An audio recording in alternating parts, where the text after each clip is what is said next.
इधर देखो, जावेद अख्तर हो, सलीम खान हो, नौशाद हो और महमूद खान हो, ये सभी ऐसे प्रोड्यूसर थे जो जन्म से मुसलमान थे, इरादे से मुसलमान थे, हैं भी। इसके सिवाय अन्य अन्य आए और इन लोगों को अपनी फिल्में चलानी थी। इन लोगों ने एक तौर तरीका चलाया कि मुसलमान होने के नाते हिंदुत्व का समर्थन कर नहीं सकते और हिंदू देवी देवताओं को अपने को भ्रष्ट बताना है। क्योंकि आप पुरानी फिल्में देखिए और आज की फिल्में देखिए, किसी भी अल्लाह को कभी गाली नहीं दी जाती, किसी मस्जिद के ऊपर सवाल नहीं किए जाते, कभी कुरान के बारे में कुछ बोला नहीं जाता। लेकिन हिंदू देवी देवताओं की फिल्मों में मजाक होगी। किसी भी हिंदू देवी देवता को मानने वाले पंडित पुजारी को भ्रष्टाचारी, नालायक, रैप करने वाला बताया जाएगा। लेकिन किसी पादरी को, किसी भी मौलवी को रैप करने वाला या भ्रष्ट काम करने वाला नहीं बताया जाएगा। ये सब योजनाएं थी, वो मुसलमान प्रोड्यूसरों ने आगे बढ़ाई। बढ़ाते बढ़ाते उन्होंने वहां बढ़ाई कि उन्होंने देखा कि किसको लाया जाए।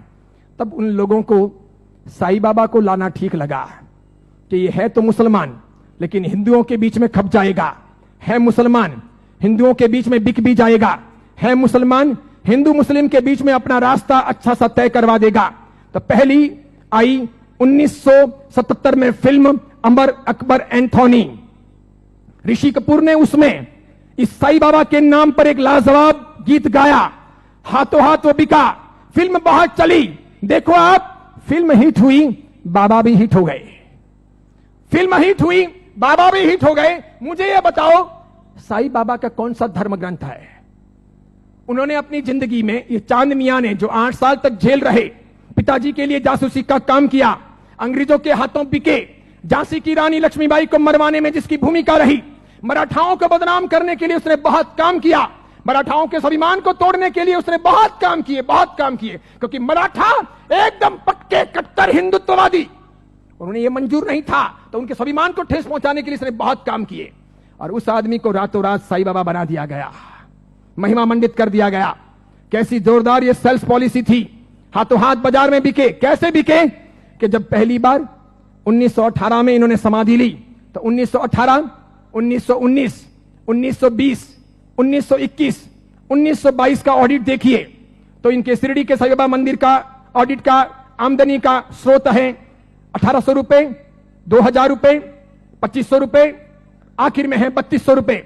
1918 से 1925 के बीच में 3200 रुपए की आमदनी वाले ये बाबा क्या हिट हुए, और पागलों की तरह हिंदुओं ने और जैनों ने कितना उनको हिट किया, कितने वो वहां गए, कितने मत्थे टेके और कितना पैसा बर्बाद किया कि आज शिरडी के साईं बाबा के मंदिर की वार्षिक आमदनी है 371 करोड़, 371 करोड़।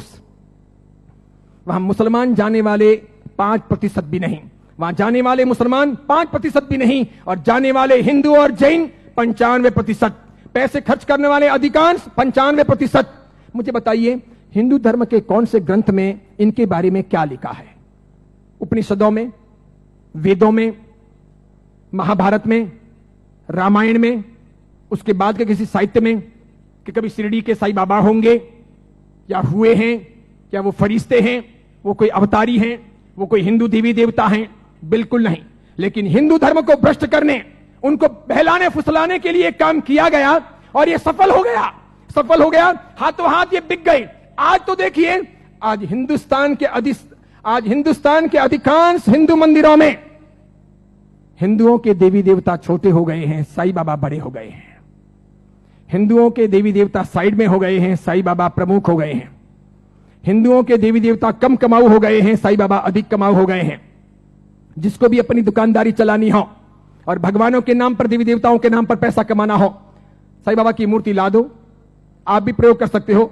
दुकान बराबर नहीं चलती हो तो दुकान के बाहर बिठा दो, धनाधन उसका गल्ला अच्छा चलेगा, आपकी दुकान के गल्ले से भी अच्छा। बस ऐसी बात हो गई। चमत्कारों के तौर पर मुझे बताइए कि उन्होंने क्या किया, उनसे क्या हुआ? बताइए कि शिरडी जाने वाले सभी लोग अमीर हुए, सभी की गरीबी दूर हो गई, सब लखपति करोड़पति हुए, अरबपति हुए? क्या सभी के दुख दूर हो गए? जो जो वहां गए और हर साल जाते हैं, क्या वो बीमार नहीं पड़ते? क्या उनके घर में बाल बच्चे बराबर पैदा होते हैं, वे वांझिए नहीं रहते? क्या उनके वहां पर किसी का एक्सीडेंट नहीं होता, दुर्घटना नहीं होती? क्या शिरडी जाते हैं और मानते हैं उनके सब ख्वाब पूरे होते हैं? बताइए मुझे। और दूसरी बात, एक जैन परंपरा में जन्म लेकर, अरिहंत को मानकर, सुदेव सुगुरु सुधर्म के आधार पर चलकर आपको कौन सा दुख हुआ, कौन सी भीख मांगनी पड़ी, कौन सी तकलीफें हुई। अरे मजारों पर जाकर अगर बीमारियां दूर हो सकती थी, कब्रिस्तानों पर जाकर अगर बीमारियों से हम मुक्त हो सकते थे, या शिरडी के साईं बाबा के वहां पर मत्था टेक करके हम अपने रोगों से मुक्त हो सकते थे, तो फिर बड़े बड़े अस्पतालों के निर्माण की आवश्यकता क्या थी। बीमारियां जब मजारों पर और शिरडी के साईं बाबा के वहीं पर दूर हो जाएगी, तो फिर अस्पतालों की जरूरत क्या है। कितनी बड़ी मात्रा में हिंदुओं का शोषण हो रहा है। देखना आप, आने वाले कुछ समय के बाद हिंदू धर्म दो भागों में बंट रहा है। आज मैं उद्घोषणा कर रहा हूं, यह बहुत बड़ी भविष्यवाणी है। इन दोनों के बीच में गहरा संघर्ष चलेगा और इन दोनों के बंटवारे में, इन दोनों की लड़ाइयों में दूसरे धर्म के लोग हावी हो जाएंगे। वे अपना रास्ता तय कर लेंगे और इस प्रकार उनका षड्यंत्र सफल हो जाएगा। आगे जाकर के अब दो प्रकार के हिंदू आपको देखने को मिलेंगे। हिंदू धर्म दो भागों में बटेगा, एक साई भक्त हिंदू, दूसरे सनातनी हिंदू। दो प्रकार के हिंदू आपको देखने को मिलेंगे। एक वे जो साईं बाबा को मानते हैं, दूसरे वे जो साईं बाबा को नहीं मानते हैं। कई सारे हिंदू पंडित पुजारी हैं, कई सारे हिंदू संत महात्मा हैं, उनको भी अक्ल नहीं है। वे भी शिरडी के साईं बाबा के वहां पर जाते हैं और उनको मानते हैं और उनके मंदिर बनाते हैं और उनकी पूजा करते हैं। उनको पता नहीं कि राम का इतिहास है, कृष्ण का इतिहास है, बजरंग बली का इतिहास है, महाभारत का इतिहास है, रामायण का इतिहास है, देवी देवताओं का इतिहास है। इनका कोई इतिहास नहीं। ये हिंदू नहीं, ये साधक नहीं। जैन साधु साध्वी भी शिरडी जाते हैं तो यदा कदा दर्शन करने के लिए वहां चले जाते हैं और कर्म फोड़ के चले आते हैं। कितने बेशर्म होते हैं ऐसे जैन साधु साध्वी। क्यों उन्होंने पंच महाव्रत लिए हैं, क्यों उन्होंने सफेद कपड़े पहने हैं। मैंने कितने ही अलग अलग अपने संप्रदायों के जैन साधु साध्वियों को यात्रा के दौरान शिरडी जाते हुए देखा। वहां जैन मंदिर भी है, उपाश्रय भी है, स्थानक भी है, और उसके बाद में कभी न कभी वहां के श्रावकों को कहकर या अपने चेले चपाटियों को साथ में लेकर वे शिरडी के साईं बाबा के मंदिर में दरबार में चले जाते हैं।